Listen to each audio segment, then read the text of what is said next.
বাজিমাত শুভেন্দু অধিকারী। বাংলার উন্নয়নের লক্ষ্যে ঘরে তুললেন বিরাট ফান্ড। কেন্দ্রীয় জলশক্তি মিশন থেকে বাংলার জন্য মেগা প্যাকেজ ঘোষণা। দিল্লি যেতে ৩৯,০০০ কোটি লক্ষ্মী লাভ বাংলায়। কেন্দ্রের সাথে সংঘাত এড়িয়ে রাজ্যের উন্নয়নে একসাথে কাজ করার বার্তা। সাথে প্রমাণ করে দিলেন তৃণমূলের জেদ কিভাবে বাংলাকে ডুবিয়েছে। তবে আর নয়, এবার ডবল ইঞ্জিন সরকারের সৌজন্যে নতুন বাংলা গড়ার লক্ষ্যে বিজেপি সরকার। দেখুন বাংলায় আর কোন বড় ধামাকা হতে চলেছে। ডবল ইঞ্জিন সরকারের আসল ক্ষমতা কাকে বলে তা এবার দেখছে গোটা পশ্চিমবঙ্গ। নবান্নের শুভেন্দু অধিকারীর বিজেপি সরকার আসতে দিল্লির বুক থেকে বাংলার জন্য আদায় হলো এক নজিরবিহীন ঐতিহাসিক প্যাকেজ। মুখ্যমন্ত্রী দিল্লির সফরে যেতেই বাংলার জন্য খুলে গেল লক্ষ্মীর ঝাঁপি। কেন্দ্রীয় জলশক্তি মিশন থেকে এক ধাক্কায় ৩৯,০০০ কোটি টাকা পেতে চলেছে আমাদের রাজ্য। শুক্রবার দিল্লির বুক থেকে এই মেগা ব্রেকিং নিউজ দিয়ে বাংলা জুড়ে তোলপাড় ফেলে দিয়েছেন খোদ মুখ্যমন্ত্রী শুভেন্দু অধিকারী।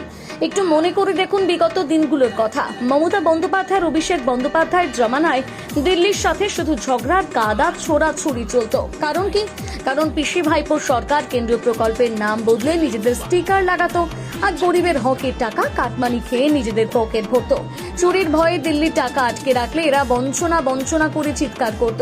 কিন্তু শুভেন্দুজির সুশাসনে আজ মাত্র কয়েক সপ্তাহে প্রমাণ হয়ে গেল বাংলায় সৎ সরকার থাকলে দিল্লির বুক উজাড় করে টাকা দেয়।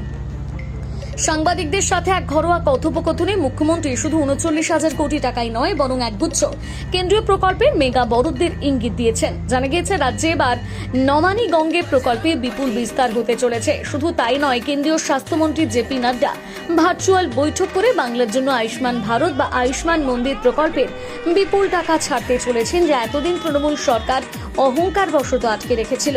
পাশাপাশি জাতীয় সড়ক বা হাইওয়ে উন্নয়নের জন্য পিডব্লিউডি সচিবের সাথে দিল্লির বৈঠক ইতিবাচক রূপ নিয়েছে।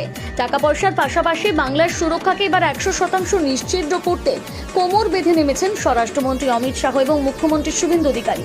গত বৃহস্পতিবার রাতে দিল্লিতে পৌঁছানোর পর স্বরাষ্ট্রমন্ত্রীর সাথে এক হাই প্রোফাইল বৈঠক করেন মুখ্যমন্ত্রী। উল্লেখ্য, গত বুধবার বাংলাদেশ সীমান্তে কাঁটাতারের বেড়া দেওয়ার জন্য বিএসএফকে প্রথম দফায় জমি হস্তান্তর করেছে নতুন রাজ্য সরকার। তৃণমূল যে সীমান্তকে অনুপ্রবেশকারীদের করিডোর বানিয়ে দিয়েছিল, শুভেন্দু সরকার আসার পর জাতীয় নিরাপত্তার স্বার্থে সেই সীমান্তবর্তী এলাকাগুলোর নিরাপত্তা এখন লোহার খাঁচায় মুড়ে ফেলা হচ্ছে। দিল্লি সফরের দ্বিতীয় দিনে একের পর এক মেগা বৈঠক সেরেছেন শুভেন্দু অধিকারী। বেলা ৩টি উপরাষ্ট্রপতির সাথে সাক্ষাৎ করার পর চাণক্যপুরী বঙ্গভবনে সংবাদ মাধ্যমের মুখোমুখি হন তিনি। আর তারপর ছিল আসল মাস্টার স্ট্রোক, প্রধানমন্ত্রী নরেন্দ্র মোদীর সাথে মুখ্যমন্ত্রীর সেই ঐতিহাসিক বৈঠক। এই ডবল ইঞ্জিনের মহাজোট আগামী দিনে বাংলাকে কোন উচ্চতায় নিয়ে যাবে তা ভেবেই এখন তৃণমূলের অন্দরে কাঁপুনি ধরে গেছে।